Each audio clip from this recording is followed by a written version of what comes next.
साधु और महिला, एक रहस्यमय हॉरर कहानी। गांव के किनारे स्थित घने जंगल को भूल भुलैया वन के नाम से जाना जाता था। इस जंगल के बारे में कई कहानियां प्रचलित थीं। कहा जाता था कि वहां जाने वाले लोग या तो गायब हो जाते हैं या फिर उनकी मानसिक स्थिति कभी सामान्य नहीं रहती। इस जंगल के बीचों बीच एक प्राचीन मंदिर था। मंदिर पर एक साधु वर्षों से तपस्या कर रहे थे। वह साधु बहुत गंभीर और रहस्यमय थे।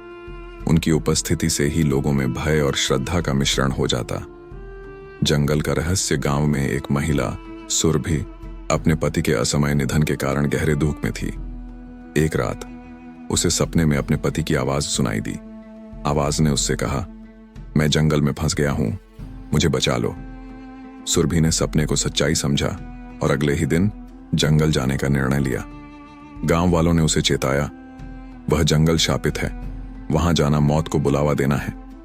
लेकिन सुरभि ने किसी की नहीं सुनी। सुरभि ने जैसे ही जंगल में कदम रखा, अचानक हवा का रुख बदल गया।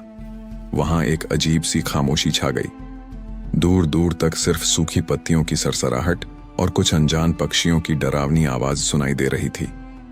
चलते चलते सुरभि को एक पुरानी घंटी की आवाज सुनाई दी। वह उस आवाज की दिशा में चल पड़ी। थोड़ी ही दूर पर उसे एक प्राचीन मंदिर दिखा। मंदिर टूटा फूटा और वीरान था। मंदिर के द्वार पर ही वह साधु ध्यान मग्न बैठे थे। सुरभि ने धीरे से साधु को पुकारा। साधु ने आंखें खोली। उनकी आंखों में ऐसा तेज था कि सुरभि कांप उठी।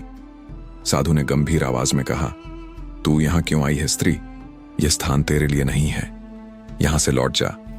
सुरभि ने साहस जुटाकर कहा, मैंने अपने पति की आवाज सुनी, वह मुझे यहां बुला रहे हैं। साधु ने चेतावनी दी, यह तेरा भ्रम है। यह स्थान मायावी शक्तियों और प्रेतों का निवास है। अगर तूने मेरी बात नहीं मानी तो तेरा जीवन संकट में पड़ जाएगा। सुरभि ने साधु की चेतावनी को नजरअंदाज कर दिया और मंदिर के अंदर चली गई। वहां का वातावरण बेहद ठंडा था। अचानक उसे अपने पति की आवाज चारों ओर से सुनाई देने लगी।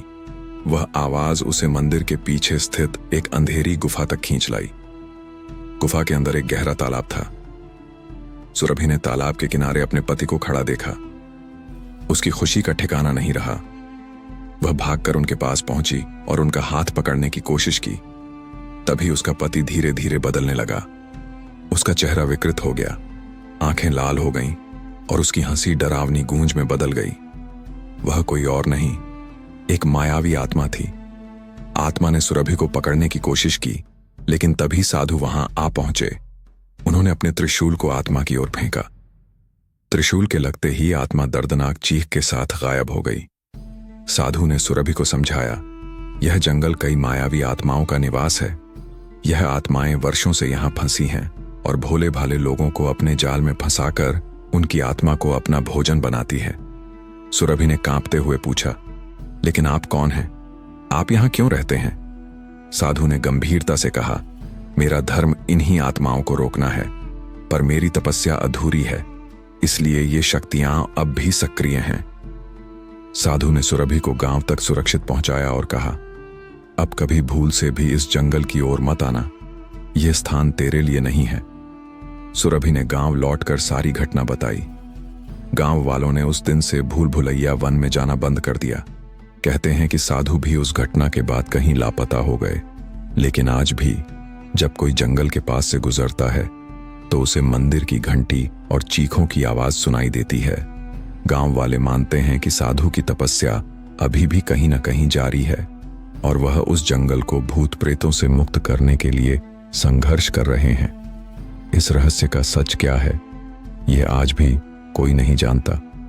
आगे की कहानी जानने के लिए चैनल को सब्सक्राइब। धन्यवाद।